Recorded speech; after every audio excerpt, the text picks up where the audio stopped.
Vi har valgt at arbejde med den såkaldte Siemens-sag. Siemens Windpower de profilerer som et ansvarsfuldt og miljøbevidst firma. De skaber grøn energi og skaber tusindvis af arbejdspladser i Danmark. De er blandt andet de største private arbejdsplads i Aalborg, og de skaber en bedre fremtid for en masse mennesker. Men fra 2005 op til nu er det kommet frem, at 90 ansatte i Siemens de har fået konstateret kronisk astma eller allergi som følge af arbejde med kemikalierne epoxy og isocyanater, som benyttes i konstruktion af vindmøller. Sygdommen den er blandt andet livslang og kræftfremkaldende, og det har man så vidst siden 40'erne og 90'erne. Siemens de hævder blandt andet, at de har fulgt reglerne, som de har forstået det.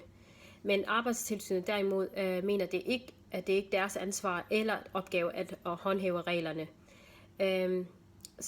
Men så kan man spørge sig selv, hvad med de arbejdere, som har fået en kronisk sygdom? Hvem skal drages til ansvar?